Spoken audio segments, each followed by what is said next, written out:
Good afternoon, ladies and gentlemen. I'd like to call this meeting of the Standing Committee on Transport, Infrastructure and Communities to order.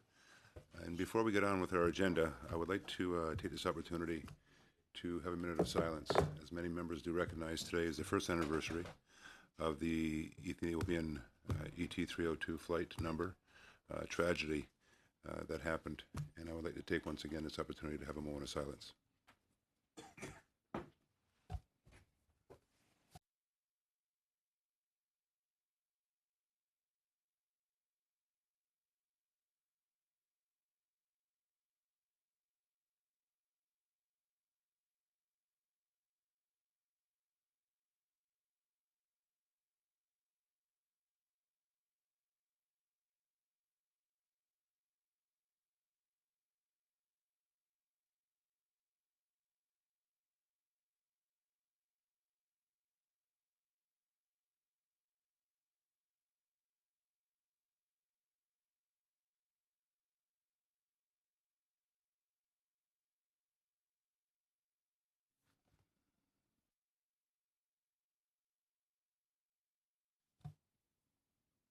Thank you. Member Doherty. Mr. Chair, I noted in the notice of agenda from the clerk regarding our meeting on Thursday from 3:30 to 5, this study would take place, and then from 5 to 5:30, we would do committee business. Mr. Chair, I offer this that, given the seriousness of the issue and the amount of witnesses that we have, that we move committee business to, we extend the committee's meeting and we move committee business from 5:30 to 6, so that it gives us an opportunity, all parliamentarians, to hear from the witnesses and then provide questions to them. Thank you, Mr. Doherty. Any questions or comments on that? I'll take that as a motion. Yes, please. Any questions or comments, members? Mr. Sadhu? Prior commitment, I thought it would be till 5:30 and 5:45. I have someone come into the office. I don't know. I can cancel it if you need to, if it's urgent, but. Yep. Other questions or comments, members? Mr. Chair, it's not normal practice during a study that we just arbitrarily assign 30 minutes or a portion of that immediately after having witnesses. The purpose of the witnesses appearing is that then we can ask pertinent questions to those witnesses regarding their testimony and the topic at hand. So this would be out of ordinary that we would then hear from witnesses and not have an opportunity to ask questions to them. Mr. Chair, I put it forward as a motion, and I hope that the committee will adopt.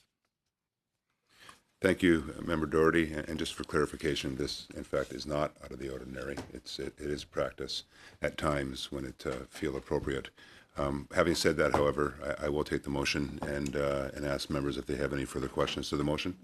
Mr. Berthold. Juste rapidement, Monsieur le Président, juste pour... Quite quickly, Mr. Chair, just to expand a little bit. We have 30 minutes per witness. They'll come here to make their presentations, and we will not have any time to question any of them. Too many witnesses. And we won't even have one round. It's generally advisable that we do have an opportunity to ask them some questions. Any further questions or comments on the motion? Mr. Biddle? Well, just as an attempt to compromise and find some middle ground on this, because I know members may have other commitments, flights home, and cost to rebooking, and not just in terms of money, but in terms of family. And I'm here Friday. It's not an issue for me, but it may be an issue for other members, that perhaps we can cut the committee business in half and move forward based on that, and give more opportunity to answer questions, and let members who have to travel. I know some members of this committee have long distances to travel, and so I guess that's my attempt at a compromise, if that's acceptable to the opposition. Thank you, Mr. Biddle. Further questions or comments? I move again. I think, again, given the seriousness of the topic at hand, and we have witnesses that have traveled great lengths that are coming before us. I think, again, it's important that we do not rush their testimony and that we give ample time for questions. Thank you, Mr. Doherty. Further questions or comments? I will call the question. All those in favor of the amendment? The amendment, so Mr. Biddle's amendment. Mr. Biddle's amendment that he proposed. So all those in favor to the amendment as the compromise. All those opposed to the amendment. Okay, it's lost. Now to the main motion, Mr. Doherty's motion. All those in favor of the motion? Opposed? That will be carried. Thank you. Thank you, Mr. Doherty. Now, if we can, we'll get on with the business that is outlined in the agenda. We have the aircraft certification process. We are privileged to have witnesses today, and between 3:30 and 4:30, as individuals, we have Sylvain Allaire and Gilles Primo, both professional engineers, to start us off. As well, we have from the Canadian Transportation Accident Investigation and Safety Board, Kathleen Fox, who's the chair, as well as Natasha Van Themps, the Director, Air Investigation. To all, welcome. It's a privilege and an honor to have you here. And of course, we'll start off with a presentation by you. You have 10 minutes each, and that'll be followed by questions from members of the committee. So with that, I'll start off. I'm not sure who wants to start off first. Ms. Fox, did you want to start off first? Sure. Okay, floor is yours. Good afternoon. I'd like to thank the committee for inviting the Transportation Safety Board of Canada, or TSB, to discuss the topic of aircraft certification. Aujourd'hui, je suis accompagnée de ma collègue, Natasha Van Themps. I'm accompanied by my colleague, Ms. Van Tempt, Director, Air Investigations, and she's a specialist member of the Canadian Forces for over 20 years. Committee, I'd like to take a very brief moment to tell you about who we are at the TSB and what we do. The TSB was created in 1990 by the Canadian Transportation Accident Investigation and Safety Board Act. Our mandate and our sole purpose is to advance transportation safety in the air, marine, rail, and pipeline modes of transportation that are under federal jurisdiction. We do that by conducting independent investigations, identifying safety deficiencies, causes and contributing factors, and making recommendations and publishing reports. Put more simply, when something goes wrong, we investigate to find out not just what happened, but why. And then we make public what we've learned so that those best placed to take action, the regulator and industry, can do so. The TSB is independent and operates at arm's length from other government departments and agencies. We report to Parliament through the President of the Queen's Privy Council for Canada. This lets us be impartial, free from any real or perceived external influence. Il est également important de préciser ce que le BST ne fait pas. It's also very important to point out what we do not do. We're not a regulatory agency, and we do not determine responsibilities or civil sanctions.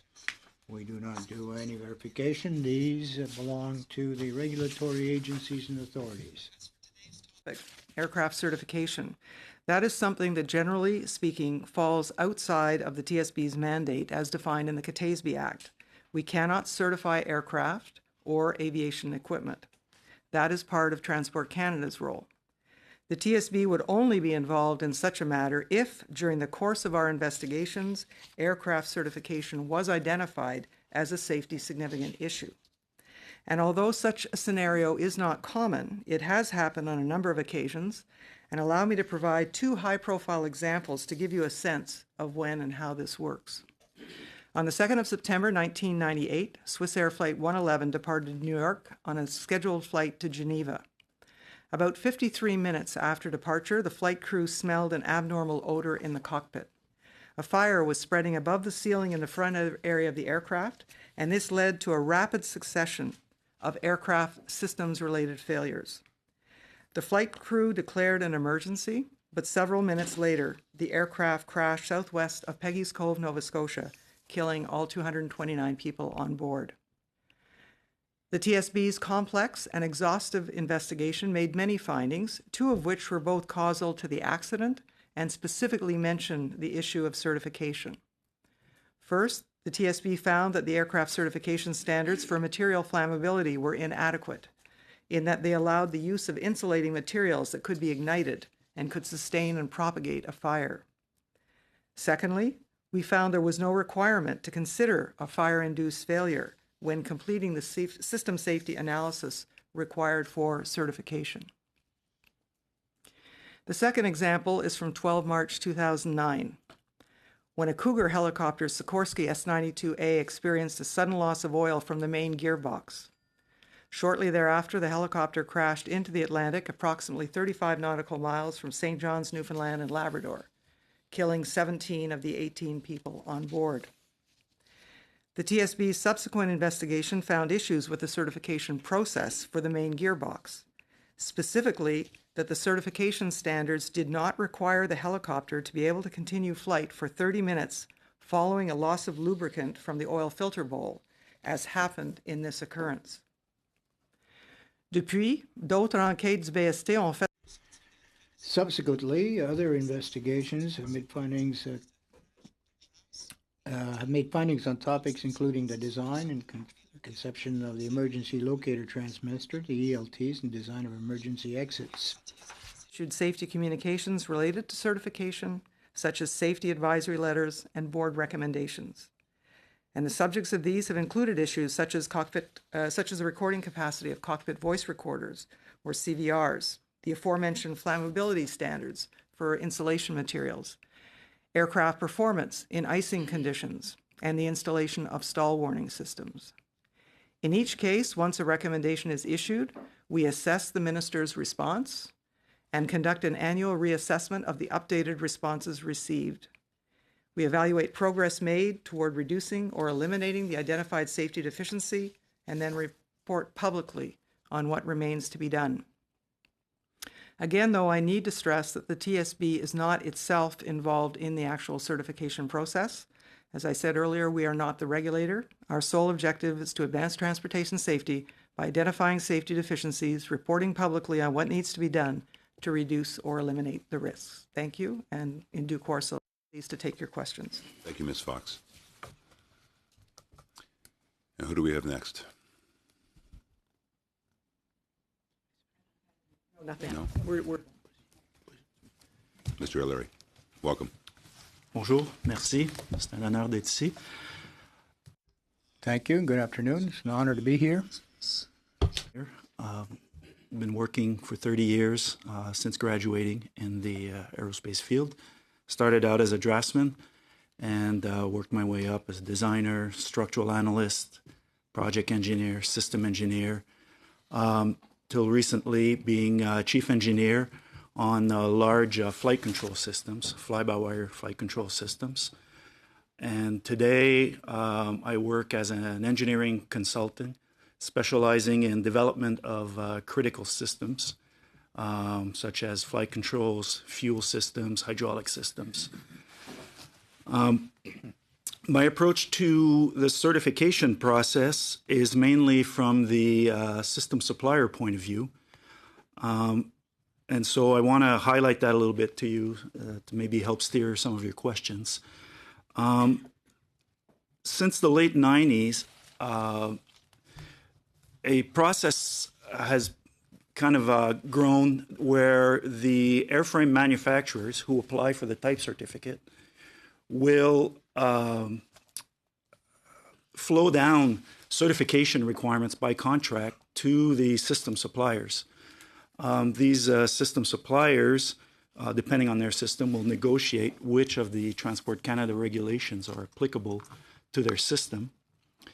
And thereby, through the whole development process, they will be working with the airframe manufacturer and, by extension, Transport Canada to, one, design a system that complies to the regulations, but also prepare all the plans and the familiarization and the verification artifacts needed for the certification of the system and on the airframe and the type certification itself. So my role as chief engineer was to oversee the design, but I was also responsible for the certification and responsible for cost, schedule, and risk on the programs, which creates an interesting dichotomy where you have to manage these different priorities. So as I said, when I look at the certification process, it's more from a bottom-up perspective. How do systems comply?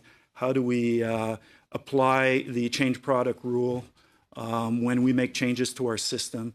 How do we flow that to the airframer that the system change is coming? And how do we deal with that with Transport Canada? So I look forward to answering your questions. Thank you. Thank you, Mr. O'Leary. Mr. Primo? Good afternoon, Mr. Chair, Vice Chairs, and committee members. Mon nom est Gilles Primo et je tiens à remercier ce comité. My name is Gilles Primo, and I'd like to thank the committee for inviting me to appear, which I will do as an individual today, professional engineer and private pilot. Factor in the Lion Air and Ethiopian Airlines 737 MAX crashes. This is where my expertise and experience resides. Early on, I simulated them and spent hundreds of hours, notably in 737-300 level D full flight simulators. Later, I worked for several aircraft types on the design, testing, and certification of actual flight controls, and on the horizontal stabilizer trim system, HSTS in particular. This is probably the most important of all aircraft systems. If its actuator breaks, or if its controller acts abnormally and the situation cannot be contained, you lose the aircraft. This happened before the 737 MAX crashes. Alaska Airlines Flight 261 crashed in 2001 because of the system's actuator, and in 2011 a Falcon 7X was almost lost because of the system's controller. 1 year ago today, second 737 MAX crash took place. On that day, I started my independent, neutral, and voluntary study into what caused those crashes, contributing to the prevention of similar tragedies in the future became for me a professional and moral obligation, and the best way I can ensure the 346 victims have not perished in vain. To prepare for today, I read the transcript from the February 25th hearing with Transport Canada Certification Leadership, and I can agree with their assessment of the high quality of regulatory oversight and the inviolable safety record in Canada. I also agree with the spearheading by Canada of the need for high-quality simulation training, especially regarding the MCAS. My experience as a pilot from 3 separate flights with specific difficulties encountered, one of them being during my first solo flight, has me absolutely convinced that in front of the unexpected, good training is your best ally. I also agree that the level of international harmonization of regulations should be improved. The Change Product Rule, CPR, is a good example, and this may also apply to Regulation 25.1309, the most important regarding aircraft systems. I now wonder if there might be merit to consider for every national certification authority that oversees airframers in its own country to dispatch permanently some of its own representatives in each of the other countries in the same situation. If everyone acts in good faith, new developments could be made more robust from the contribution of all stakeholders.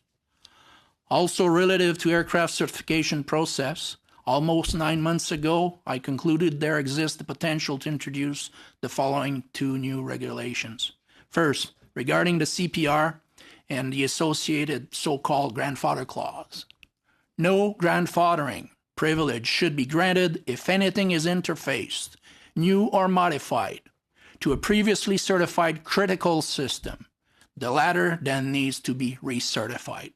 With this rule, the introduction of the MCAS would have forced the modernization of the HSTS.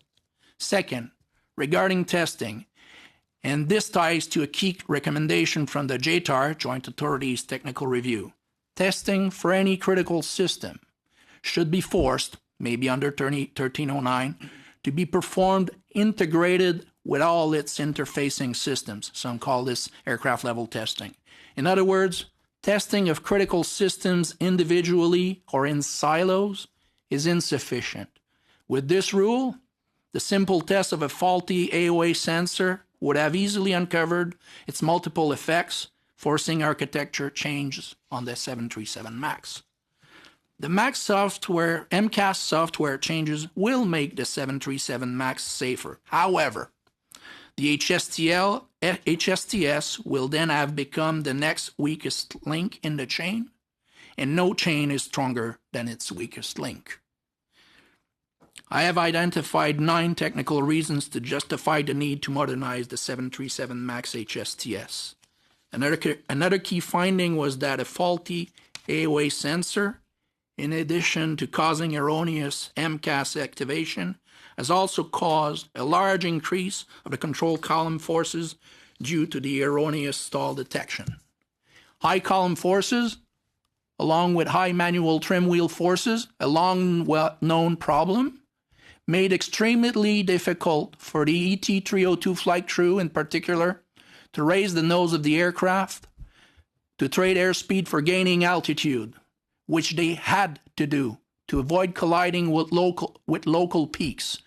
Google Earth near Addis Ababa reveals why the ET-302 crew requested air traffic control a 14,000 feet altitude. And that's what they were struggling to achieve. The conclusions of my study have been compiled in a 44-page document that was recently sent to Boeing.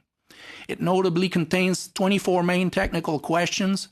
It makes suggestions for rebuilding trust in Boeing, and it gives a synopsis of what likely occurred in each accident flight based on the findings from my study. Because of the ties to regulations and pre-cited incentive to harmonize internationally, the FAA and Transport Canada were also put in distribution of this document. Je vous remercie pour votre attention. Je suis maintenant. Thank you very much for your attention, and I'm ready to answer your questions. Thank you all for your presentations. We'll start off with Mr. Doherty. First off, I want to thank the witnesses for being here today. Mr. Primo, would you be willing to table your findings with the committee as well? Yes, I'm willing to do so, but confidentially, because I do want to give Boeing a fair chance of answering. Some of the questions are pretty steep, and I want to give them a fair chance of answering them, Mr. Primo, before this goes public. Does it seem odd to you that even the flight control manuals did not mention MCAS except for the definitions? Over 1,000 pages in the flight control manuals, but they didn't even put the information in there? Well, given the capabilities of the MCAS, that it can take control of the stab trim actuator, yes, that's unacceptable. I think it was only found in the glossary later on. Mr. Primo, with your background, do you believe, given the size of fuselage and the capacity, 38% longer, 52% greater size and thrust of engines, 100%, should the 737-8 been classified as a new aircraft or just certified as a new model? I would certainly have thought that the stab trim system had to be revised. And one of the questions I'm asking Boeing is if they instrumented one of their test aircraft, instrumented the actuator itself to confirm if the load-bearing capability was appropriate for the aircraft. Thank you, Mr. Primo. Ms. Fox, has the NTSB, your organization, now or prior to the crashes or after the crashes, been involved in any investigation regarding the certification of the 737 MAX? Mr. Chair, for clarity, not to confuse matters, we're the TSB of Canada. I'm sorry. And Yep, sorry. not to confuse with the NTSB, which has done. I know No, who it is. we have not conducted any investigations ourselves into the MAX. And prior to its grounding, although we didn't have any occurrences involving the MAX of a similar nature that would have compelled us to conduct an investigation. So at after that time. the first incident, there was you weren't compelled to do a review of the certification of the. Well, if we're talking about Lion Air, the Lion Air accident was under investigation, and like any other accident investigation agency, we were obviously very interested in the outcome. Okay. When Ethiopian Airlines crashed, our role was very limited by the fact that the aircraft wasn't Canadian built, Canadian manufactured, Canadian operator, Canadian registered. Okay. So our role was the same as in the Iranian accident of limited status. I'll turn it over to Mike. Thank you, Mr. Doherty. Mr. Baldinelli? Oh, thank you, and thank you to the witnesses. Ms. Fox, just to follow up on that, in terms of the Convention on International Civil Aviation, Annex 13, so in terms of an accident that includes nationals from Canada in the deaths or tragic industry. Experts can be appointed by our country to investigate and look into these matters. So are you saying the Canadian Transportation Accident Investigation Safety Board was not involved in, say, the Ethiopian airline incident? Because in that particular accident, the interest was due to the Canadian fatalities, our status under ICAO Annex 13 was limited to expert. We immediately following that accident tried to get involved. We contacted the Ethiopian Investigation Agency.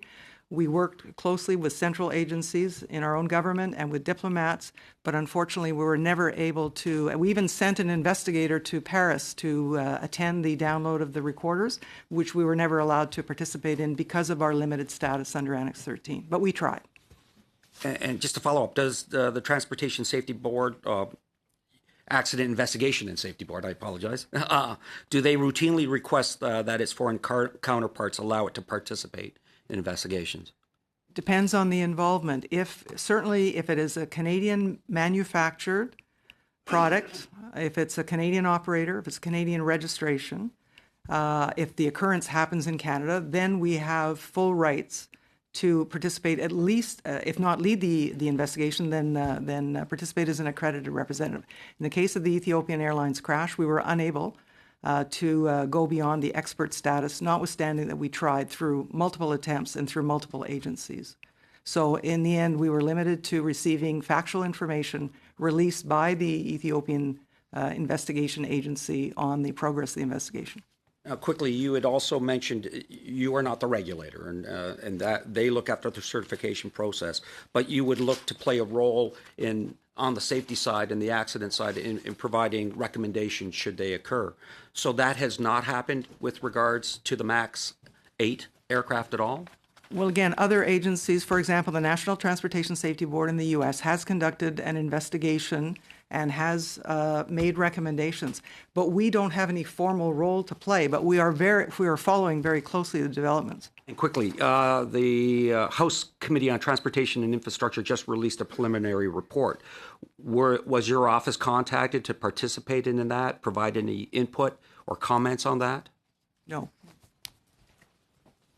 Thank you, Mr. Baldinelli. Thank you, Ms. Fox. Mr. O'Curry. Merci pour votre présence et pour l'illustration que vous avez. Thank you very much for appearing here, and thank you for your presentations. My question is addressed to Mr. Larry and Primo. Have you met the Minister Marc Garneau to share your experience and expertise with him, and perhaps your perception and perspective of Canada's situation? If your answer is yes, what are the main recommendations that you presented to him? Well, as Gilles has just indicated, he started work on the preparation of an independent inquiry. At a certain point, there was a matter of the trim adjusters and the flight controls. For the purposes of his work, he called on me, and I participated in that activity with him. My role is to support Gilles, and we are in complete agreement on the file. After which, Gilles managed to meet with Minister Garneau. Yes, I requested an interview or an audience with Minister Garneau. I can't remember the exact date. It happened mid-May. I think it was early May, 3rd May, perhaps. I had 30 minutes, but after 30 minutes, he said, please continue. I stayed there about 50 minutes. And at that point, Mr. Garneau asked me if I would be prepared to share my findings with his experts at Transport Canada, which occurred on the 18th of June last. I shared with them a document, about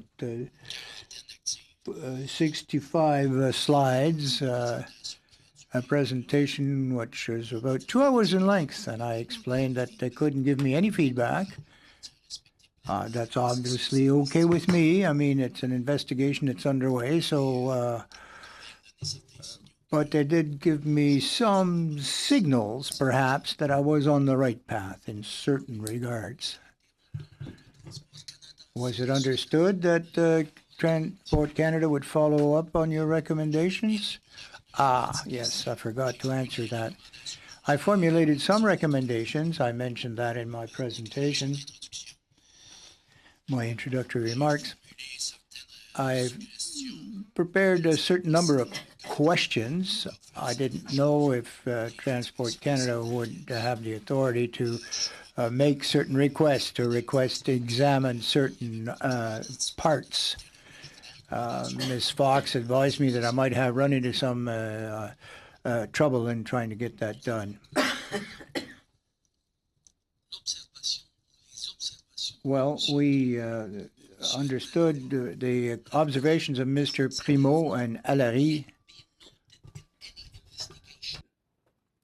Et même les questions et les recommandations que vous avez. And even those recommendations that you sent to Boeing received yet no response. I think that here in Canada, if we have an outside investigation, we have to respect that. Can you explain to the community and to the committee why you did not receive any questions? Is there any reason, any hidden reasons behind the scenes that didn't allow Boeing to address your questions?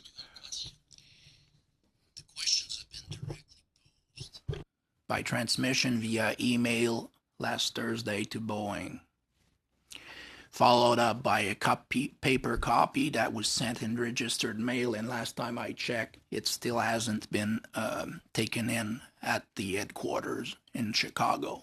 But it could still take a couple of days, the mail process. However, at the FAA, they did receive it. You believe you are going to have answer to those questions and those recommendations? I cannot know what has been done with my input, and I respect that because I respect the process of investigation, and I wouldn't want to be blamed for having tried to interfere with something. All I have is my knowledge of physics, and if we don't understand and apply physics properly, unfortunately, the laws of physics are always right. We'll have to deal with the laws of humans in courts of law later, and I'm not good at that. Les opinions fournies par les experts. The opinions, professional opinions provided by professionals and experts are contradictory. You're all experienced engineers, so how are we to evaluate these very complex questions on aeronautical engineering in this case? Well, if we talk about certain systems, and certain statements were made by myself or Sylvain on CBC Radio-Canada on the 10th of November, it's because we're quite confident in our findings. The Radio-Canada team also do their fact-checking before going on air. They have Peter Lamy, an American engineer who's worked with Boeing, and I've been in contact with him. Some of my findings are surprising to him. He said I'm still pondering on them, so we're on the same track. Merci. Well, thank you very much, Mr. Chairman.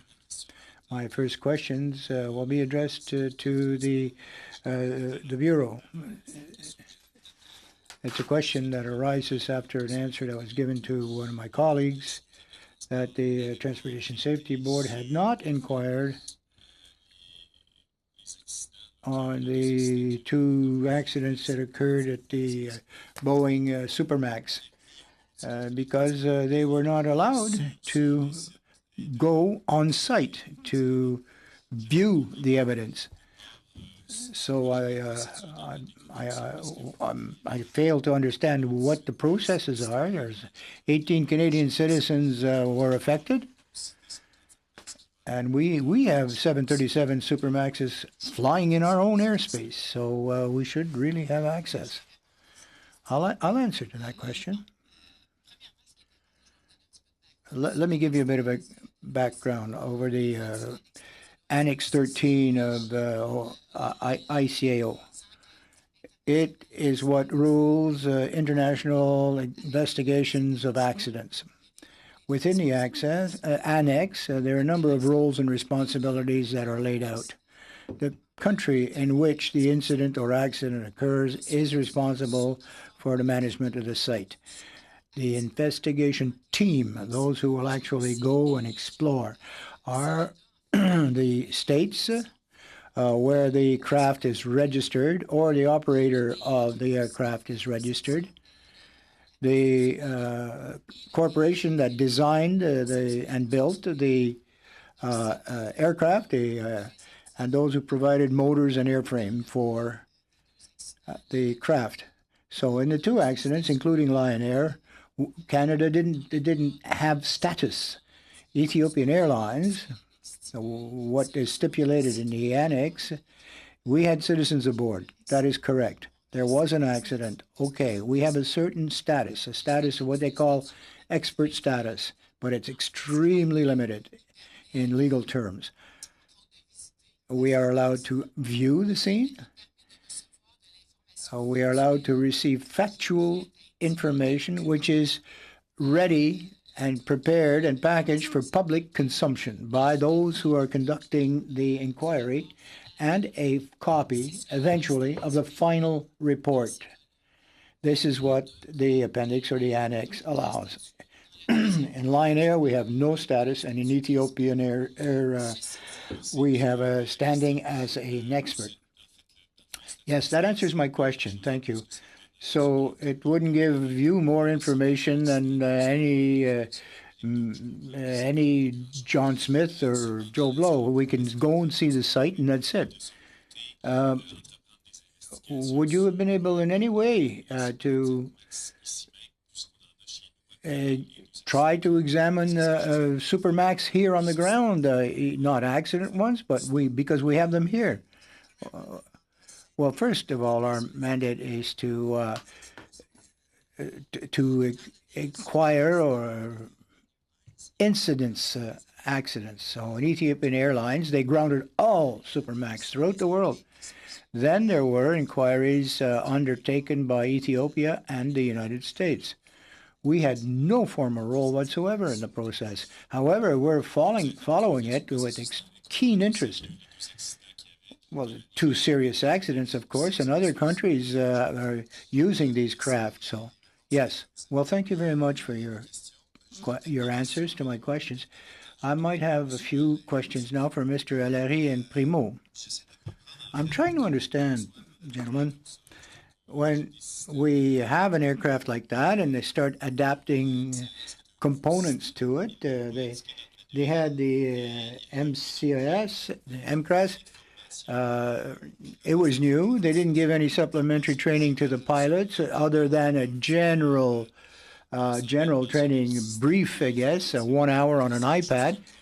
Is that common currency when you introduce a new system? It doesn't appear in the manual and there's no formal training? Well, I would have applied the change product rule here in this case. When they did add this system, well, they finished the file and they had to list all the components. When they added the MCAS, they were to indicate the criticality of the system. And the criticality of the system would have been categorized as minor. So a failure of that system or subsystem would have been considered, well, major, because a slight increase in workload, if the system failed, the pilot would not have much more work. So it was wrongly typecast. It was in the wrong category. And just like in all trim systems, well, okay, so if it was erroneously classified or categorized, was this shortcut or short circuit some of the expertise systems? Had it been classified as hazardous, they would have had to introduce more training, and they had to deal with Southwest Airlines if they would have insisted on having more simulation training in simulators, it would have been a deduction of $1 million per craft. Acknowledging the 1-year anniversary of the Flight 302 disaster and express my condolences to the families and everyone who's been affected, and to thank our witnesses for being here today. My first question is for Mr. Primo. This has to do with harmonization of the certification processes between our country and other countries. And at a previous committee meeting, we had a chance to ask questions of Transport Canada officials about the validation improvement roadmap, one of the goals of which is to really limit the technical study by validators in that process, and to fully harmonize the validation and certification processes. I'm just wondering how you would describe the certification process between Canada and the U.S., and whether, in light of the two crashes we've been discussing, whether there are questions about whether we should be moving towards common certification and the pursuit of harmonization. So you see, I'm going to go back to the transcript from the 25th of February meeting and repeat that I was in agreement with what was said by the Transport Canada people. This is why also that was a late addition in my preparation. I had this idea of perhaps exactly going towards a common certification. That would be a big bite to swallow, but a intermediate step might be to, yes, dispatch experts in other national certification authorities and try to have a common understanding before the project starts. That's an idea I just had. So thank you for that answer. You also spoke a little bit about the grandfathering that occurs currently for systems that are interfaced with previously certified critical systems. Just wondering if you could speak to how common this is in our current certification process, how frequently that occurs? My last job was in Seattle on the Mitsubishi Regional Jet, the MRJ. There was a big team. Their only task was to try to contain suppliers trying to apply similarity so that their system could be installed on the aircraft without any change. Sometimes I joke that, oh, are you calling similarity against the right flyer? I mean, it's amazing. Okay. The technical rules should lead. By that I mean you need to qualify, you need to test, and if you've made a change for this new aircraft that is significant, that's where the CPR rule comes in. Minor versus major changes, or non-significant or significant changes. You just bite the bullet and go and test it. It's amazing the discussions, endless, that I have seen in my career. They might as well turn it around and go and test it. It would have taken less time and resources. Thank you. Time for one more? Just going back to your suggestion that for every national certification, each other country could dispatch its own regulators to participate. Could you walk us through in a little bit more detail how that would have worked in this scenario around the MAX 8 and how it would have caught the deficiencies and potentially prevented disaster? Well, the two recommendations that I'm making are separate from having an international team of experts. It's in this case, though, to try to answer directly your question, it would be the excellent reputation of Canadians in aerospace that might have been helpful. But the two recommendations for new regulations, the first one that says no grandfathering, well, that should have automatically caused the HSTS to be recertified. Thank you, Mr. Chair. You have one more minute. Okay. Actually, you have 2 minutes. I have a question for Ms. Fox. You mentioned two other incidents, the Swiss Air crash and the incident involving the Sikorsky, and mentioned that subsequent to that, the TSB issued communications that related to the certification process. Did those communications, were they integrated into the future certification of those types of aircraft?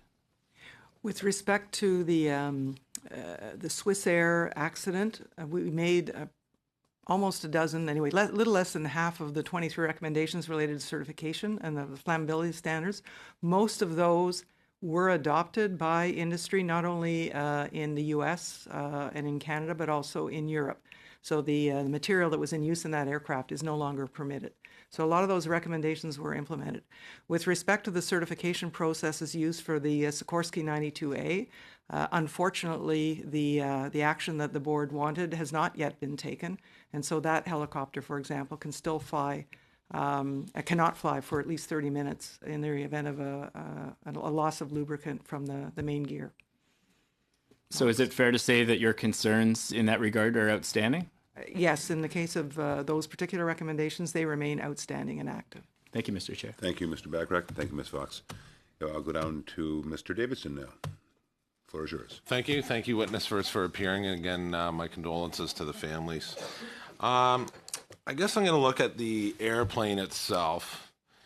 First, I'll ask the engineers this question. Do you say the 737 MAX is a stable airplane or unstable? That's a big question. You're referring to the location of the engines Yes. and how they can pull it up? Yes, yes.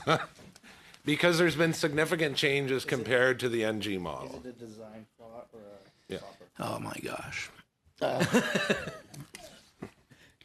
At low speed, when they found that they needed to expand the envelope of protection from the MCAS at low speed, that's when everyone should have stopped and said, wait a minute. Okay, so fly-by-wire aircraft can control elevators to control pitch of the aircraft with finesse. Okay, they can gradually, through the control laws, keep the airplane stable. If you don't have a fly-by-wire aircraft like the 737 and the only pitch control surface that you can control electrically is the horizontal stabilizer, and you have this actuator that moves it to, say, 1/4 degree second, that's all you got to work with. Yeah. And so you need to be extremely careful when you're going to use such a high-gain surface to do the same type of finesse that you'd do if you had a fly-by-wire bird. Okay. Given what you've been studying and looking at, there's been some wiring issues that have come to light. And I would wonder if you could comment on that, whether the wiring should be bundled or split, or if you've looked at that. Yeah, well, that's part of the HSTS modernization that would have to happen, okay? Typically what we do what's called a particular risk analysis. Engine rotor burst, APU rotor burst in the tail of the aircraft in this case, and we say, well, you got a blade from that rotor that's going to go and snap through your harness. Well, that's why you need to separate some signals to make sure that you're not going to take out all the redundancies when there are. In the HSTS for the 737 MAX, there's only one motor to actuate that actuator, so they probably wanted to separate some wires on the connector to make sure if you had chaffing, you wouldn't be shorting two wires that could command it to go full nose down or full nose up. How about lighting protection? Is that something they're looking at, Janot? Or the engine mount on the APU? That's typically done. That should be done by default, okay? You maybe are There's referring lots of to things that should be 787. done by default, but Yes. I don't think So- some things were done here. That's the case, right? Well, 787, for instance, Yeah. okay, it came out. Well, it's a composite wing, so you don't do lightning protection on fuel tanks the same way when they're built out of composites. There's a different rule. I worked on that on the MRJ in Seattle. I mean, peripherally, and on the Global 7500.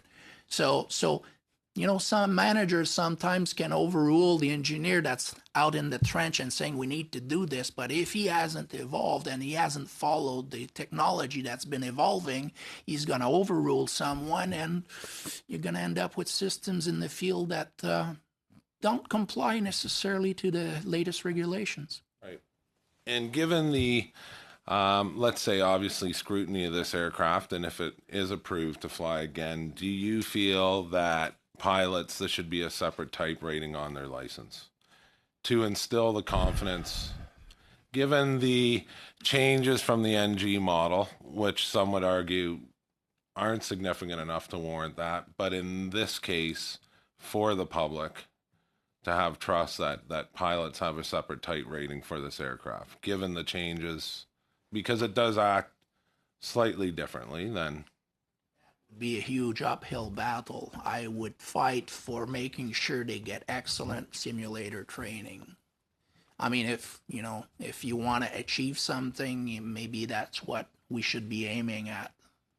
That goes with the type rating. Yeah, so the type rating, the airlines try to maintain that common type rating as much as they can, right? Right. And so the handling of this aircraft, in normal flight, nobody should get near a stall in a 737 MAX. No. Until something unexpected happens. That's right. Thank you, Mr. Primo. Thank you, Mr. Davidson. Move over to Ms. Jazik. Thank you, Chair. My question is for Ms. Fox. This committee is tasked with studying the aircraft certification process here in Canada. So it's our duty really to ensure that all our Canadian institutions have the opportunity to comment appropriately when there is an aircraft certified in Canada that Canadians are going to be using, that in fact every institution that touches this process has the opportunity to properly comment. You have told us that within your mandate, you only were able to have expert status, which was very limited as it related to the Ethiopian crash.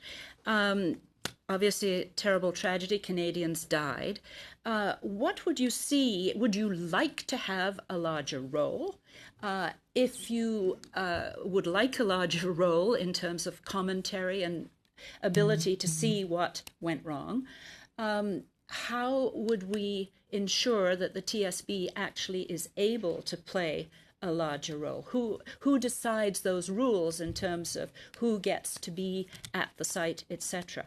And would you recommend that in some way we ensure that the TSB has that role in the future?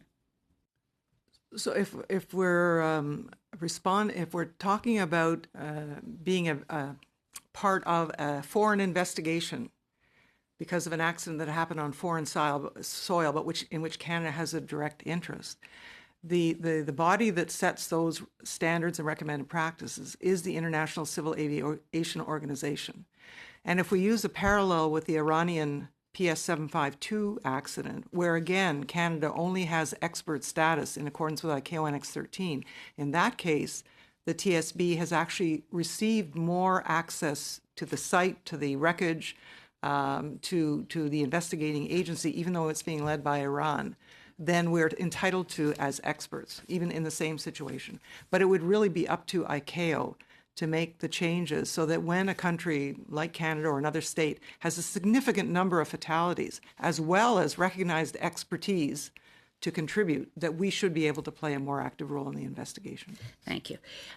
In this case, though you had this limited role, will the TSB be issuing any type of report at all in terms of commentary when you do see what has been done?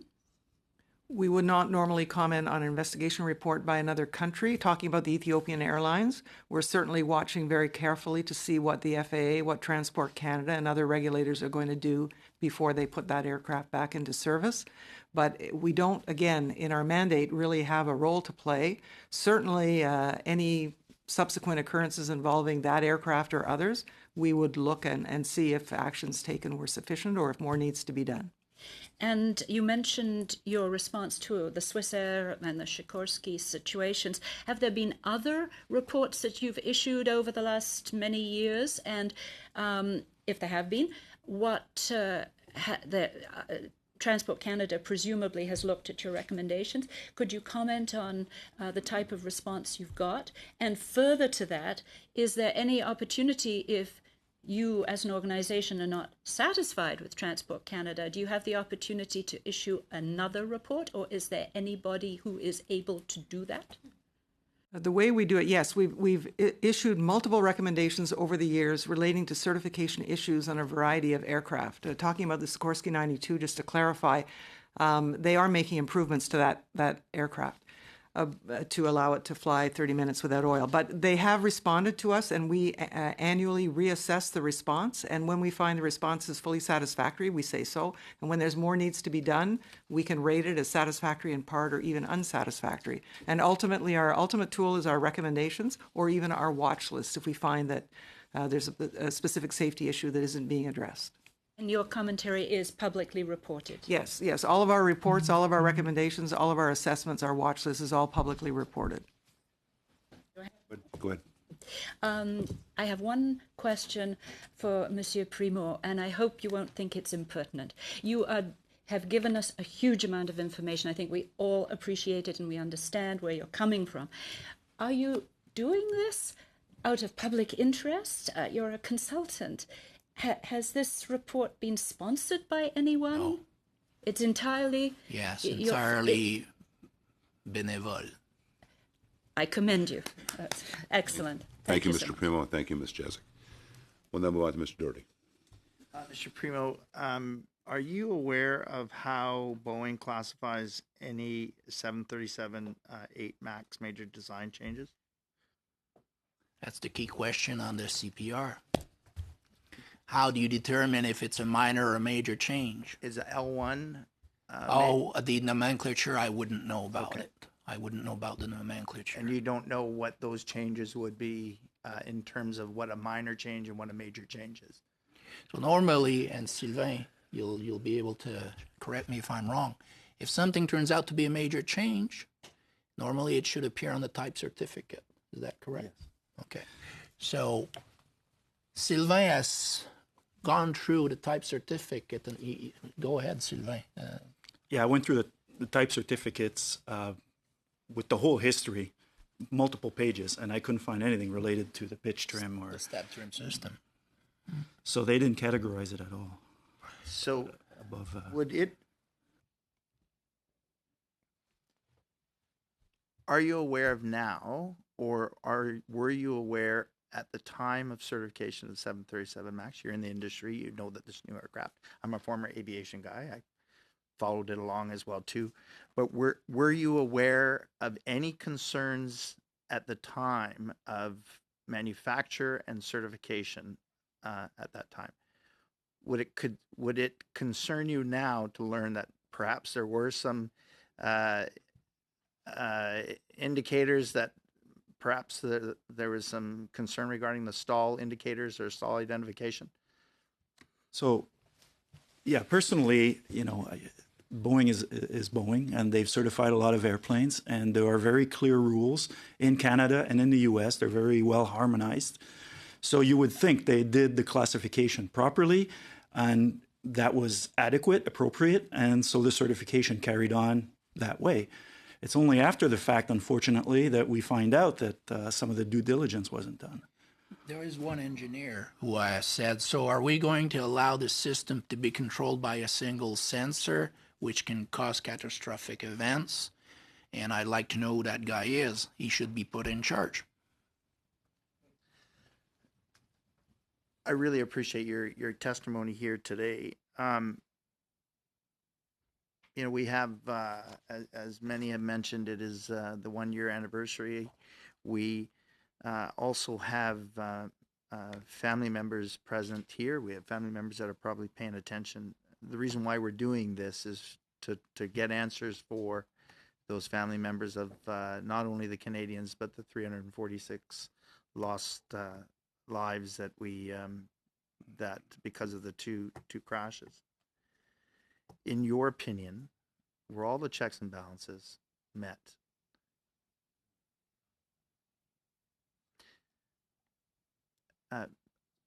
The process is only good as it's applied. Right. And we've also heard that there are Boeing employees that said the monkeys were guarding the bananas, I think was the quote. And the Jedi mind tricks that we see we hear, which is very frustrating, obviously. I would be interested as we move through this to all of our colleagues that are here. I think your testimony today has been very, very in depth.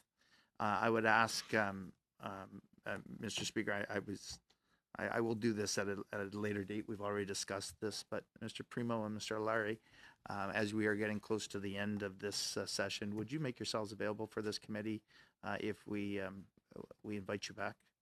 Sure. Yes. With pleasure. Yes. Good. Thank you. Good. Thank you, Mr. Doherty. We'll now move on to Mr. Biddle. Thank you very much, Mr. Chair.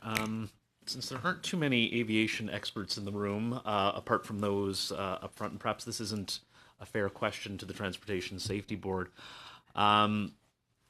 as an individual who didn't study the laws of physics but the laws of man in law school, could you comment on what has been testified to by Mr. Larry and Mr. Primo? No. No. Do you see any flaws in the process by which they've explained in terms of how they would get to their conclusion without commenting on their conclusion? They're experts in their fields. I would think it would be totally inappropriate for me to comment on their testimony or on the reports issued by other agencies, other than to say that we're paying attention and keeping a watchful eye on it. But no. Okay, thank you so much. So, Mr. Primo, did you mention that you simulated the issues on a 737-300 simulator? Was that what I'd heard?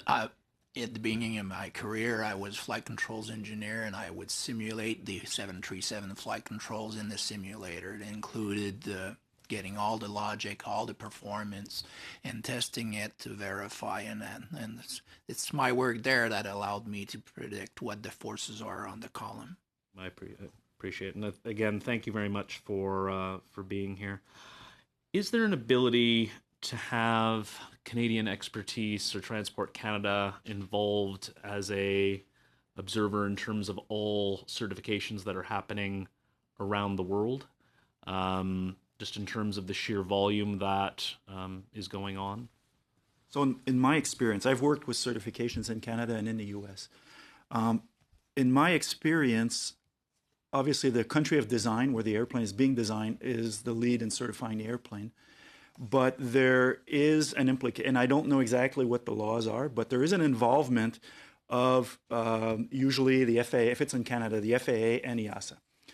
And so there are periodic familiarizations. It's usually happening at a very high level where Transport Canada will explain where they're at in the process, what the airplane is like, so and so. I think at that point they do have an opportunity to say, we've had issues with this, we're concerned about this regulation, we want to dive into that. That would have to be verified, but I'm pretty certain they do have an opportunity to do it. It's just not done that much because there's a very good reciprocity agreement. It's informal, I would say, rather than formal. We should formalize it, perhaps. Fair enough. Back to the Transportation Safety Board. You mentioned in terms of our inability to be involved in terms of the Ethiopian air tragedy with respect to treaty, and I appreciate that.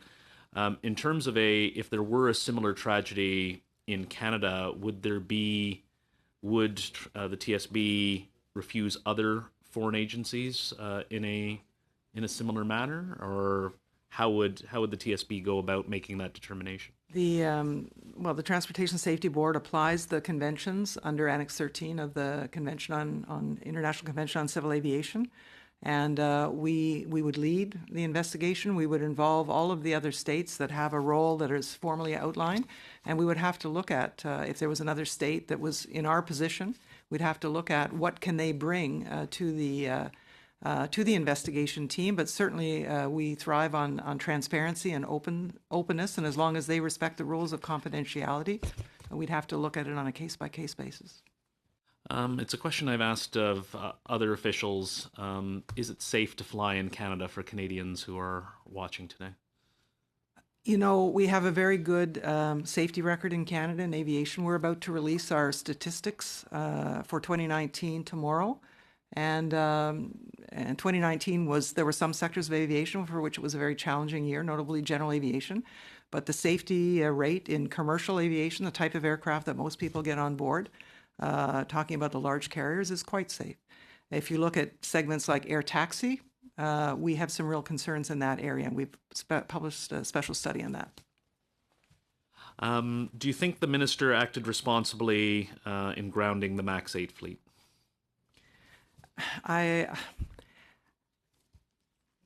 The action was taken, and it obviously has demonstrated to be the right thing to do, given the ongoing work and the fact that that aircraft is still undergoing testing, and plans are still being made to as to when and how and what additional requirements will be put in. So I think if only from a public confidence perspective, it was the right thing. Thank you, Ms. Fox. Thank you, Mr. Biddle. And to all of you, Mr. Primo, Mr. O'Larry, Ms. Fox, and Ms. Van Themsch. Am I pronouncing that right? Great. I thank all of you for your time today. And as Mr. Doherty had mentioned earlier, possibly a phone call in the future to participate once again. So once again, I thank you. I'm going to suspend for a moment.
If I can reconvene committee. First off, I do want to take this opportunity to welcome our witnesses for this session between now and the end of this meeting. We have Jody DeMont, Chief Engineer, Airworthiness and Certification, Pratt Whitney in Canada. We have Jim Quick, President and Chief Executive Officer for Aerospace Industries Association of Canada. We have Michael Deere, Airworthiness Specialist, Bell Textron Canada Limited. We have David Curtis, President and Chief Executive Officer for Viking Air Limited. We have Stephen Bruce, Director, Design and Certification for Viking Air Limited. We have David Joseph Watson, the Manager, Airworthiness and Air Safety, de Havilland Aircraft of Canada Limited. With that, we'll start off with a presentation from members. And Mr. Quick, you had your hand up, so I'm assuming you want to go first? I'll volunteer. How's that? Floor is all yours. Welcome. Okay. Thank you, Mr. Chairman, and good afternoon. On behalf of the members of the Aerospace Industry Association of Canada, thank you for including us in your study on the aircraft certification process. Aerospace stands as one of our country's proudest achievements, providing 215,000 jobs and $25.5 billion annually to the Canadian economy. But it's also a sector facing increasing fierce global competition. Frankly, Canada is falling from behind from a competitive standpoint. That's why our association launched Vision 2025, a pan-Canadian industry-led initiative just over a year and a half ago. We travel across the country engaging our members, federal and provincial governments, and our 215,000 employees. The process resulted in a comprehensive report that outlines the industry's concerns, and we also provided recommendations. One of the key priorities identified involved Transport Canada's certification process and ensuring that its status as a world-class regulator. I like to say right off the top that AIAC has full confidence in TCCA's work to certify aircraft. We do, however, have some recommendations from an organizational and resource perspective. I'll start with the organizational structure of TCCA. While my remarks today are not intended to criticize, in fact, we feel TCCA has an unparalleled commitment to safety. However, opportunities exist to improve efficiencies in its interaction with industry. Currently, TCCA is the only major civil aviation regulator that is structured within a government department. This isn't the case with our major trading partners. The USA, Federal Aviation Administration, FAA, and European Aviation Safety Agency, EASA, are different. TCCA is hampered by a structure that places it in competition with multimodal transport Canada, within a multimodal Transport Canada, and with a complicated internal reporting structure. AIAC Civil Aviation Technical Committee, comprised of industry representatives and subject matter experts, has reviewed that structure and made the following recommendations. TCCA should be structured within Transport Canada as a standalone branch with proper autonomy, authority, and accountability. A senior level official with relevant aviation experience, ADM or higher in our view, should be appointed with overall responsibility for civil aviation matters in Canada. A strong and clear mission statement for civil aviation should be issued, and finally, work with us at AIAC to reestablish and invigorate the Canadian Aviation Regulatory Advisory Council, or CARIC, to ensure industry is working with government to assess and recommend potential regulatory changes through cooperative rulemaking. That brings me to the investment side. Our industry is growing at a rate of 5% a year, yet investments at TCCA are not keeping pace. Our most important trading partner, the United States, funds the FAA in a very proactive and transparent manner. It's a matter of public record. AIAC Civil Aviation Technical Committee recommends the following. The Government of Canada create a high-level stakeholder team, industry stakeholders as well as Transport Canada, tasked with the following: identifying the staffing and funding requirements by the TCCA, and identifying fair and practical methods of achieving this staffing and funding. The team should be mandated to provide their findings and recommendations within a short, defined timeline, and this should occur in parallel with improving the efficiency of the organizational structure of TCCA. I'll wrap up by just reiterating that it's imperative that TCCA's reputation as a leading civil aviation regulator be protected and enhanced. These recommended changes, we feel, will ensure that. Thank you, Mr. Chairman. Thank you. Who's next? Ms. Damant. Thank you. You're up. Good afternoon, Mr. Chair, Mr. Vice Chairs, and members of the TRAN Committee. I would like to thank the committee for undertaking this important review of Transport Canada's aircraft certification process and extend my sincere condolences to those who have lost loved ones in the tragic events that have led to this study. Let me introduce myself. My name is Jody Diamond, Joanne to some. I'm a professional engineer with a specialty in aircraft certification.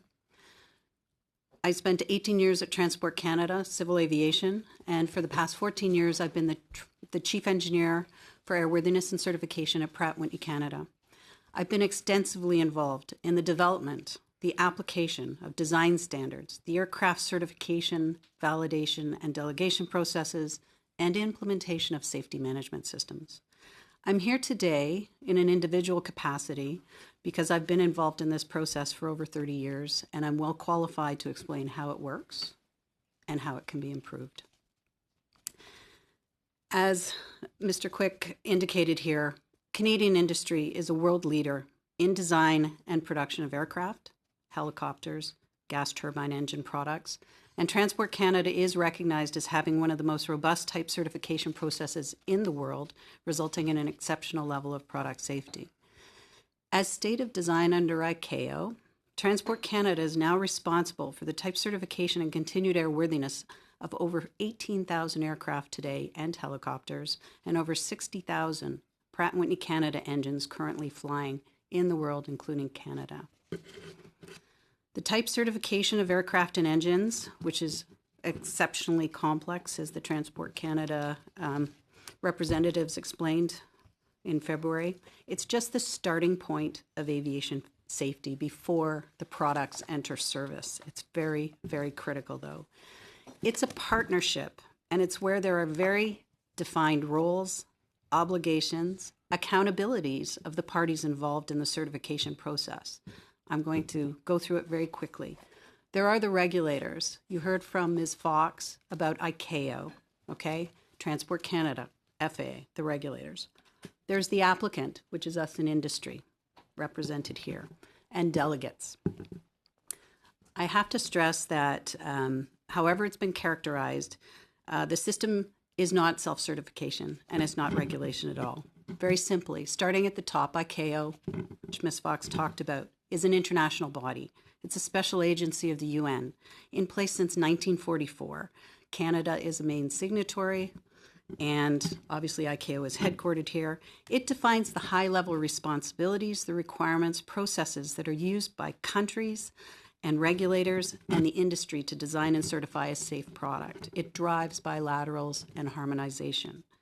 Note that this approach is unique to the aviation sector. There are no other industry that has this model of international regulation, governance, and oversight.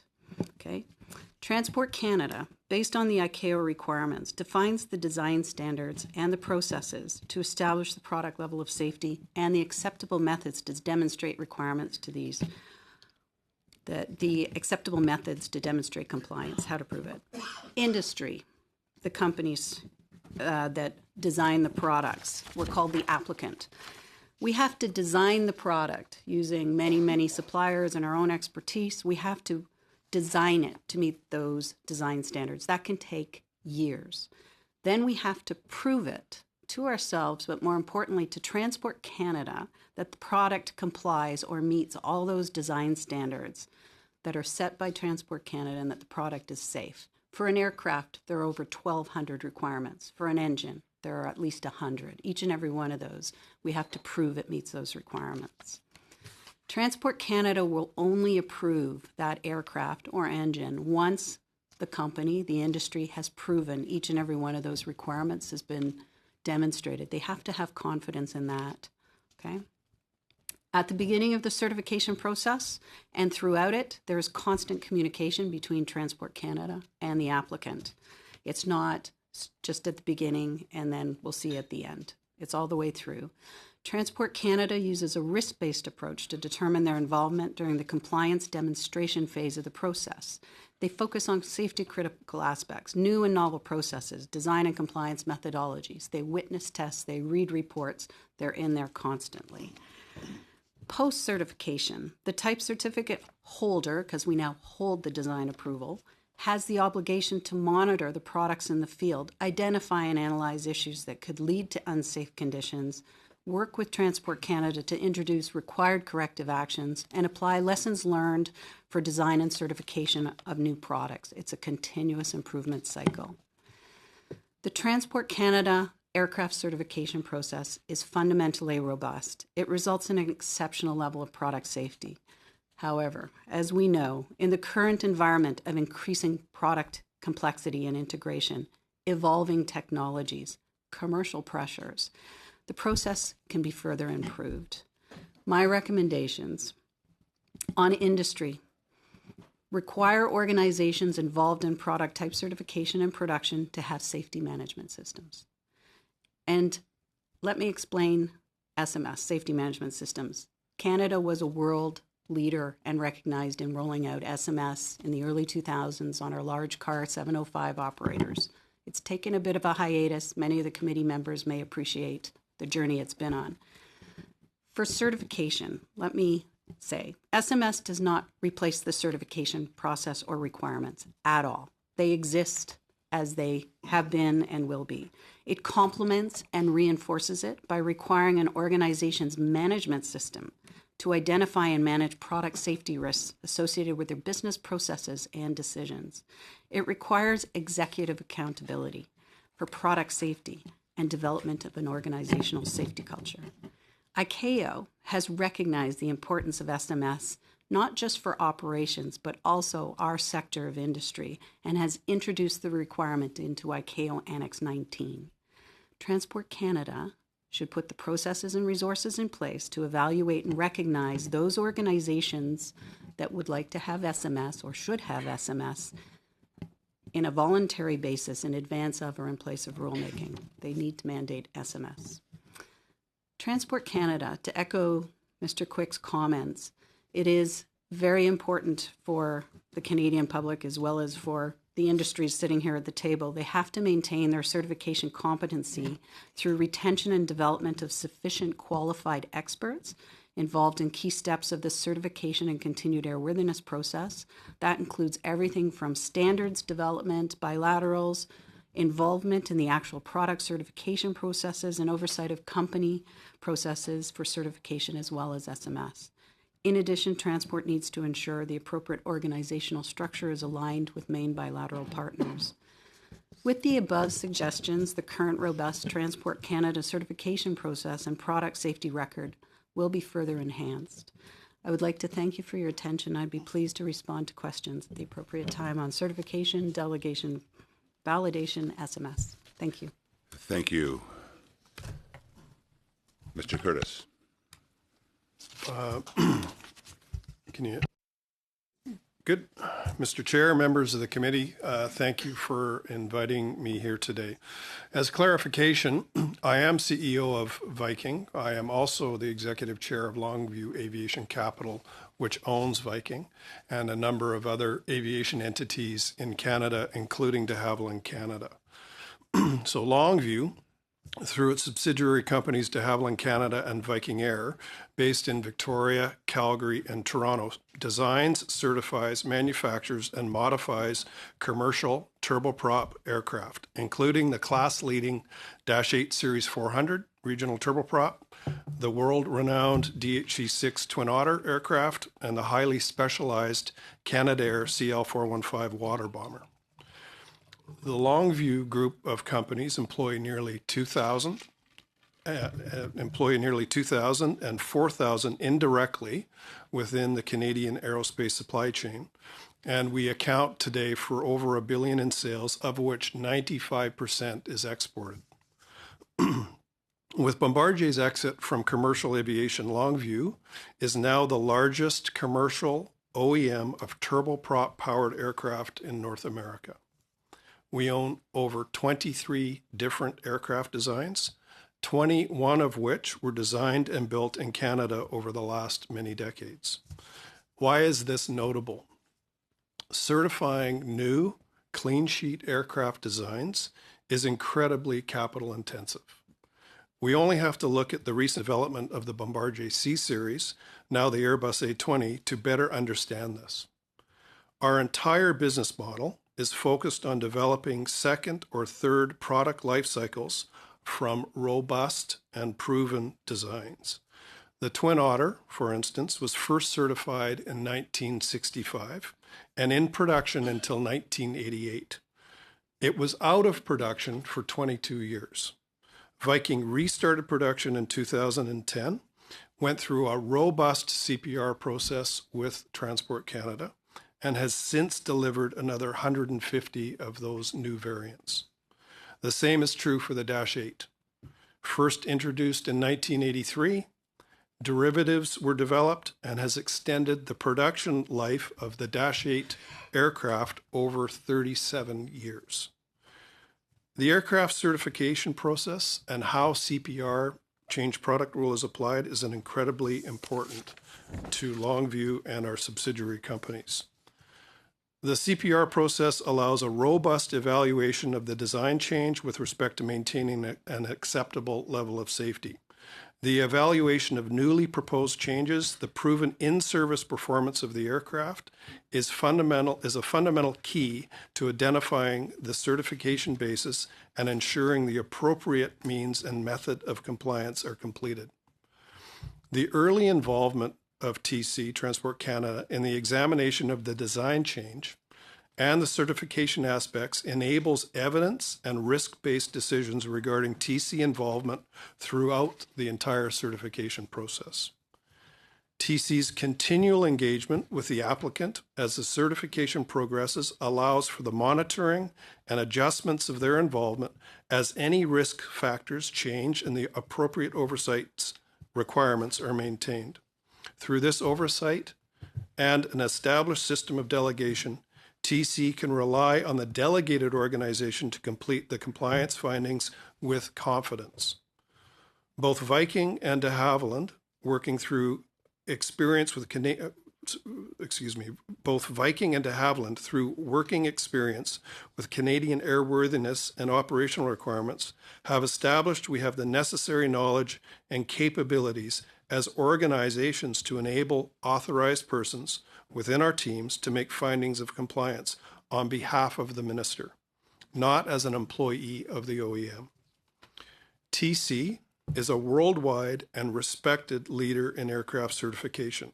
And once the aircraft is certified, as we sell globally, TC becomes a partner in achieving certification in other jurisdictions. They become our advocate. The acknowledgement of the role of TC as a certifying authority from the state of design through strong bilateral agreements with other foreign regulators is critical for our business and to sustain our business. The Twin Otter and the Dash 8 are validated worldwide. This activity would not have been possible without TC maintaining their status as an industry-leading regulator. Thank you. Thank you, Mr. Curtis. Mr. Bruce. Actually, I'm here as a Mr. Deere. David, it's Sure. Mr. Deere. Yeah. Thank you. So I'd like to thank the committee for the opportunity to discuss the Canadian certification process. Bell has been developing and manufacturing helicopters at our Mirabel facility for more than 30 years now. To support the certification of our products, we've built a strong relationship with Transport Canada and have held a Transport Canada Design Approval Organization based on the Transport Canada delegation system for over 28 years. In my role at Bell, I'm responsible for the management and certification process for Bell Canada and responsible for validation of our products globally. As such, I've had the opportunity to observe how Transport Canada compares and is viewed by other authorities. I can say that Transport Canada Civil Aviation has a strong reputation around the world as one of the premier certification authorities. Due to Transport Canada's reputation and strong bilateral partnerships, other countries recognize Transport Canada's competence and have trust in Canadian certification process, which ensures aeronautical products like ours, developed and certified in Canada, meet the safety standards that have been established by the world's leading authorities. As mentioned before, Transport Canada uses a risk-based approach to certification. The Transport Canada certification process, with its system of delegation, is effective and it is robust. Transport Canada's oversight, known as level of involvement, is based on assessment of risk to determine where and when they are involved in certification projects, so their attention can be focused on areas that are the most important and have the greatest impact on safety. Bell has developed safe products through an open relationship with Transport Canada. The certification process is structured to initiate communication with Transport Canada early in the product development lifecycle. The Canadian delegation system is mature and is based on trust and includes Transport Canada level of involvement to ensure product safety. Early and open communication between Transport Canada specialists and Bell specialists is encouraged to ensure engagement and common understanding of our design and compliance to the applicable standards. A strong delegation system is necessary to maximize the efficiency of the certification process and ensure Transport Canada resources focus on areas that have the greatest impact on safety. There are finite authority resources to provide oversight of the certification process, so delegation and a strong partnership with Transport Canada is necessary for the success of the Canadian industry. Early collaboration, trust, continued delegation, relying on the OEM's expertise is needed to continue to develop safe products. Strong bilateral partnerships with other major authorities is also essential. If there is trust in Transport Canada's certification process, foreign authorities can focus their attentions on areas of greatest risk as well. We appreciate our partnership with Transport Canada. It's important to Bell that Transport Canada are properly resourced and have a predictable and stable funding to retain a strong international and domestic voice. I would also echo the recommendation from Ms. Diamond about the safety management systems. Bell has already started the process to voluntarily adopt safety management systems within our organization. We've already adopted it in several of our facilities and are in the process of adopting a voluntary safety management system here in Canada as well. Thank you. Thank you, Mr. Deere. Other comments? Mr. Watson? No further comments. You're good? Yep. Mr. Bruce, you're fine? Yep. Everybody's fine? Great. We'll start off with questions. Mr. Doherty. Thank you to our guests that are here today. Mr. Curtis, you said that certifying new is a very capital-intensive process. You mentioned the recertification of the Twin Otter and the Dash 8 that your company have gone through. How much change to the airframe was done from in the new certification of both aircraft? Well, I can speak for Viking on the Twin Otter program. Right. Sorry. Yep, go ahead. And essentially, you know, a number of, in order to meet change product rule and update the certification basis, a number of things, passenger safety had to be addressed, new regulatory requirements around passenger safety, improved avionics systems, situational awareness, a number of lightning strike, all these kinds of things went into it. But structurally, a new Twin Otter compared to a legacy Twin Otter, you wouldn't be able to tell a difference. Great. Thank you. So if we had an aircraft that had changed an airframe 38% longer, 52% greater of capacity, the size of the engine and the thrust of the engine was 100% greater than previously. The aerodynamics, stable to unstable under certain conditions, was questionable. The length was 38%. The wingspan was 27% wider. In your opinion, should this have been a new type certification? Well, I'll let Joe, if you want to talk about the Dash 8, I mean, you've seen an aircraft that's evolved from a 37 passenger aircraft. Specifically with the 737 MAX, given that, should that have been? I'm not qualified to understand the technical differences in the 737. Okay. Ms. Diamond, same question. You asked it differently before, I would say, but that's fine. The evaluation of change product rule means every area of change would have to be evaluated for the impact at the product level. So when people talk about certifying the whole aircraft, in essence, those 1,200 requirements have to be looked at and a decision made about the extent of the change, 38%, different engines, different performance, and the airframer has to reconfirm compliance with the requirements. So would that be a question, given your background with TCCA, would that be a question that TCCA would have given the new specs to the aircraft coming out that they would have questioned? So every time we do a change, we have to evaluate whether, and you heard this already, it's significant or not significant. And so you look at the extent of change. So we as an applicant have to go to our regulator and say, this is what it is. It's either significant or not significant. Even if it's not significant, we still have to re-demonstrate compliance with every single requirement. None are left out. It's a product level evaluation. What change product rule does is it requires you to look at later safety requirements in the certification basis.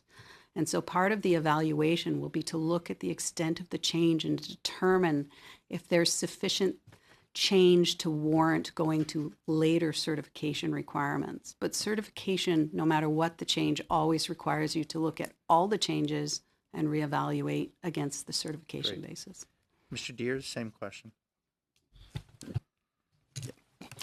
I can't specifically talk about the 737 MAX, but you know, from a CPR standpoint, we've gone through changes on our products, and every time we go through a change on our product, we have the same process that we have to follow, which is we need to look at the amount of change that we're making on the aircraft in accordance with the guidance material that is available from Transport Canada. And make an assessment in terms of whether or not that is a significant or non-significant change. We make that recommendation to Transport Canada, but at the end of the day, it's Transport Canada's decision in terms of whether or not a change to an aircraft is significant or not significant, and they have the final say in terms of what the certification basis is. Transport Canada, I do know, also do the same kind of, ask the same questions of foreign applicants as well. So when they are looking at a foreign product, they are asking the same questions in terms of the certification basis and how that basis was established.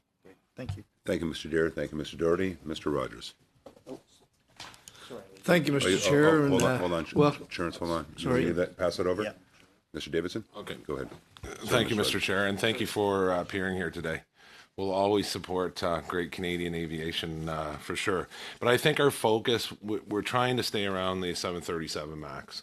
We owe it to the families, and there was definitely a red flag that came up here when the first one crashed. And I think things were missed.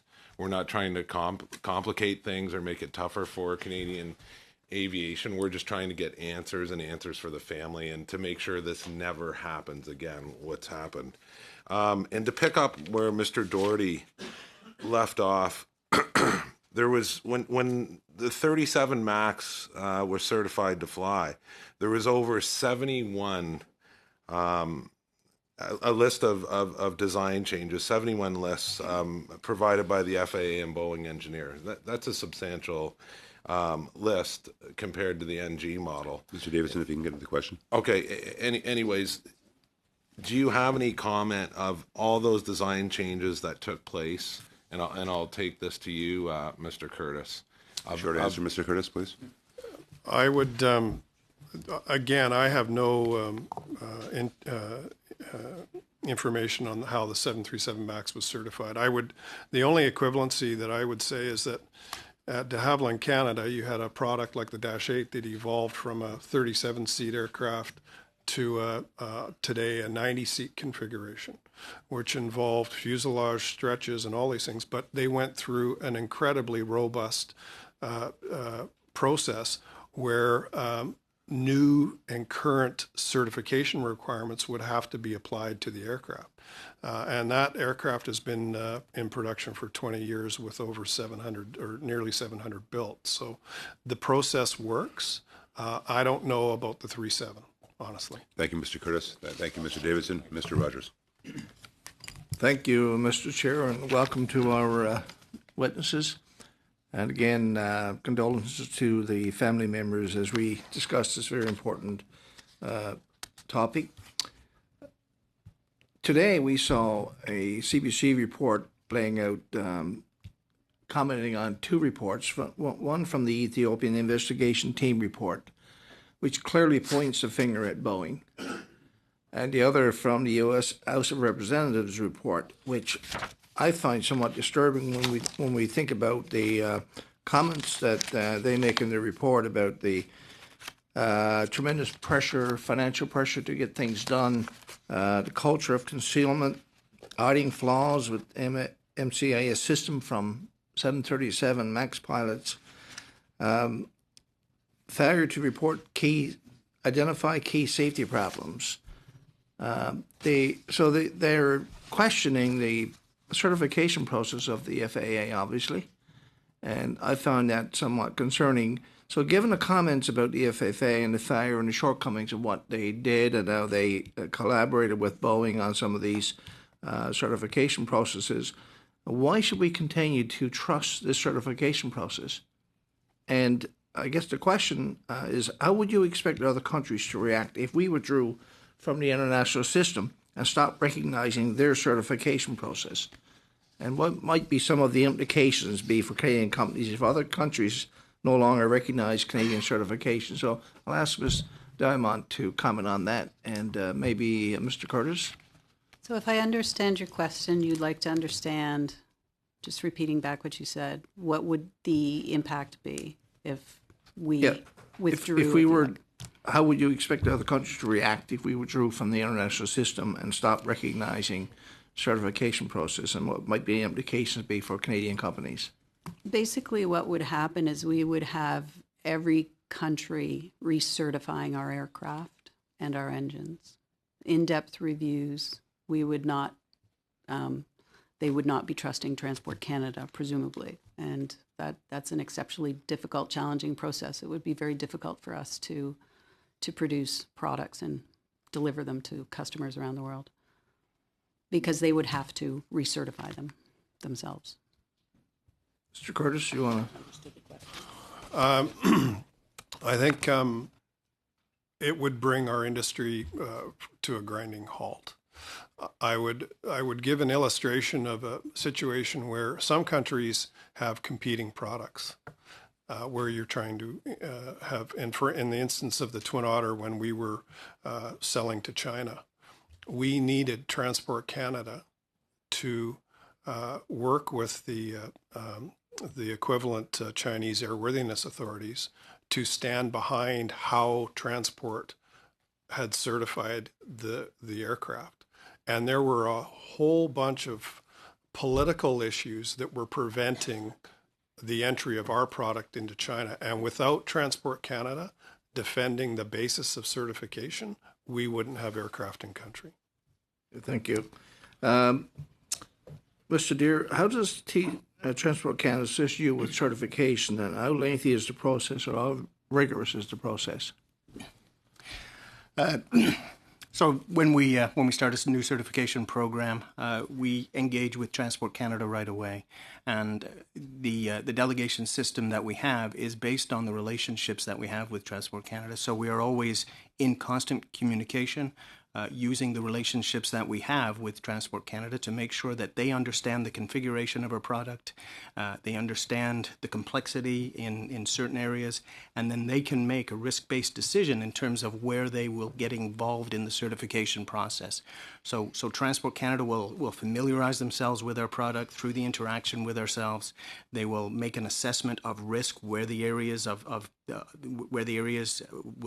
would have the most influence on product safety are, and they will target those areas in terms of their level of involvement and where they get involved in the product. At the end of the day, our delegates are the ones that are making the findings of compliance, but the product will never get approved unless the Transport Canada involvement has been completed and they are satisfied that the product is safe. So do you feel that the Canadian certification process in recent years has made advancements that led to improved safety? I think the Transport Canada certification process is a very mature process, and because it's a very mature process, there's good working relationships between Transport Canada and their applicants, and at the end of the day, safe products are the result. So this is for anybody that I guess what, if anything, sets apart the Canadian certification process from other global certifying entities? I guess my simple answer to that is the delegation system that Transport Canada has is a trust-based relationship. You don't become a delegate in the Canadian delegation system without the trust from Transport Canada, and that trust requires a relationship. There is a requirement there is a standard which has been set where there needs to be at least a 1-year working relationship with Transport Canada to become a delegate. History has shown that it takes longer than that to be able to get the level of trust that's required. And I think that's one of the key elements in the Canadian system, which is different than some of the other systems, is the element of trust. Thank you, Mr. Deere. Thank you, Mr. Rogers. We'll now move over to Mr. Bressler-Duval. Merci beaucoup, Monsieur le Président. Thank you very much, Chair. My first question will be addressed to Mr. Deere of Bell Helicopter. And the others can join in if they wish after that. Quite simply, Mr. Deere, in the MCAS system that was on the Supermax, the pilots were not advised of the new system. It wasn't in the manual, which was supplied to crew. It wasn't part of their training. If you had implemented a new system such as that, a significant system, would it have been published in the manual? Would it be included, and would you provide training?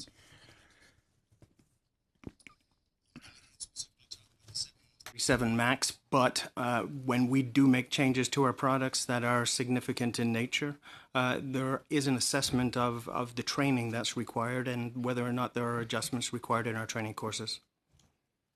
Est-ce que ce serait la même chose, par exemple, chez Vikinga? Would it be the same thing with Vikinga? Langley? Viking? Well, were you to introduce a new system, such as the MCAS, or another subsystem or system that would affect the stabilization components, would you have it appear in your pilot manuals, and would you provide some training? system and whether that was considered a major or minor modification. Anytime you get into changes to control systems of the aircraft, typically they become major modifications and get a much higher level of oversight. Et ma deuxième question que je pourrais reposer. And my second question, which I'd like again to offer to the Bell Helicopter people as well as Viking, if there was some sense of not divulging this change, you install a new system and you say it's not that significant, it's minor. Would you be able to slip it in, mask it somehow, whether it's Transport Canada or well, I can't remember the acronym there, but the other regulatory agency or certification? I think in the Canadian certification system, I would say no. With, like I said before, the whole relationship that we have with Transport Canada is based on open and honest communication and trust. And I would agree. I can't imagine. I can't imagine not relying on that trust relationship with the certifying authority.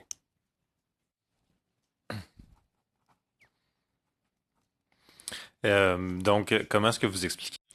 So how would you explain that such a situation would have occurred in the United States with Boeing?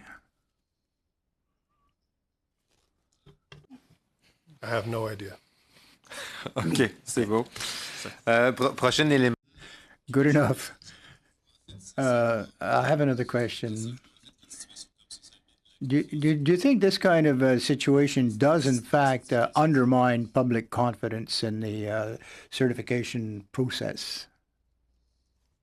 I would say most certainly, and I think that's why we're here today, to support the fact that the Transport Canada's certification process is robust and recognized around the world as one of the best in class. Donc, c'est ça justement, c'est ce que je... Okay. I think that many people have indicated that it is a robust system, and they've got convinced me of that in any case. Would there be any measures or steps that we can take to ensure that this certification process is implemented in other countries and that it be as robust as the one we have here? We have sort of a process or a usage that if there's a change made somewhere else, we'll accept it on their good word if something is implemented in Europe in order to accelerate the process somewhat and to be cost effective. Well, what can we do to ensure that we can trust those other systems that are implemented by other countries? That we had gone out and did an exercise called Vision 2025. We very strategically, intentionally made recommendations around Transport Canada. We fully believe that the folks at Transport Canada are some of the best in the world. And as Mike mentioned, our system is different than other systems, and I think that difference also makes it the best system in the world. What I mentioned in my comments was that why we have the best people, we don't have enough of them. And how would we, from a global competitiveness standpoint, move forward? We need to make sure that TCCA has the proper structure and it has the proper resourcing financially and human, right, in order to keep up with us. I mentioned we grow 5% a year. Their budget hasn't grown for the last 7 to 8 years. Thank you, Mr. Quick, and thank you, Mr. Brosseau-Duval. Mr. Bachrach? Thank you, Mr. Chair, and thank you to all of our witnesses. My first question is for Ms., and I missed the pronunciation of your last name, Dimal? Diamond. Diamond. Yeah. My apologies. You offered a very strong defense of Canada's certification system in your opening remarks. in the situation this committee is studying, we're more and more seeing that there were major issues in the U.S. certification of the 737 MAX 8. And yet, Canada verified that certification. What went wrong? And in your opinion, how do we fix it so that we can ensure the safety of the Canadian flying public? I can only speak to what's been published so far, factually, and I'm not going to speculate on anything other than that, and the official investigation report hasn't been finalized. What I can talk about, which seems obvious based on the testimony from the Transport Canada team, is that they were not aware of the changes when they validated the aircraft. And in fact, it seems that the FAA may not have been aware of that. It's very difficult for a validating authority to be able to identify an area as a risk area for validation review if the certifying authority and the airframer doesn't do that initially. So they would have been trying to find a needle in a haystack, and there's limited time to do it. Mr. Chair, if I may. We heard earlier about the delegation process and the role of trust. Would you say that perhaps the situation was one in which the FAA trusted Boeing to identify issues? I'll go to obligations and accountability. It's the organization that has the delegation or authorization's responsibility to notify, to do an assessment, a correct assessment, and then notify the regulator when it's of a certain risk. It seems that they did not make an appropriate assessment, so it wasn't flagged to the regulator. Thank you. Mr. Deere, you spoke extensively about delegation and the role of trust. And I'm just wondering, in the case involving Boeing and the FAA, Boeing was under extreme financial pressure and under pressure by its competitors to get this product to market.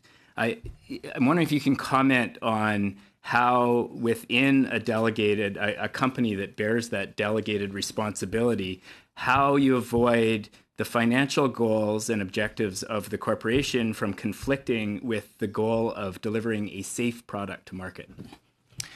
So I'll talk specifically about the Canadian delegation system. So within the Canadian delegation system, there is a requirement essentially that there are no commercial pressures induced on the people that are with the delegated authority. So the highest level in our company, the head of our DAO, needs to sign a commitment to state that the delegates are free to operate on their own cognizance without commercial pressures. Okay, thank you. One more. This is a question for Mr. Quick. Mr. Quick, you spoke extensively about competitiveness and the importance of the changes you've recommended to make our industry more competitive globally. I think the committee's prime concern in discussing the issue before us is safety. And I'm wondering if you could comment on the contribution that the recommendations your organization has put forward would make towards the safety of our industry and the safety of air travel in Canada in general. Mr. Chairman, both Transport Canada and Canadian industry always put safety first. And the recommendations that we have made fit very well with making sure that safety remains first and foremost in all what we do. As I mentioned in previous answer, the innovation that we develop is very disruptive, and it happens at a very quick pace. One of the things that we need to ensure is that from a safety perspective, as we are developing that technology, that Transport Canada and TCCA are able to keep pace with us. So the recommendations that we have made is basically change your structure and support it properly, and that way we can guarantee safety. Thank you, Mr. Chair. Thank you, Mr. Bachrach, and members of the panel. Thank you as well, Mr. Watson, Mr. Bruce, Mr. Curtis, Mr. Quick, Ms. Diamond, and Mr. Deere. Thank you for your time today. As well, members of the committee, I want to thank you not only for the questions, great questions today, and great answers that we received from both panels, but also for taking the time to recognize the 157 men, women, and children that were lost within the Ethiopian Flight 302 tragedy. And I encourage you, as we leave here today, to keep those folks in mind, and of course the families as well. So with that, I adjourn.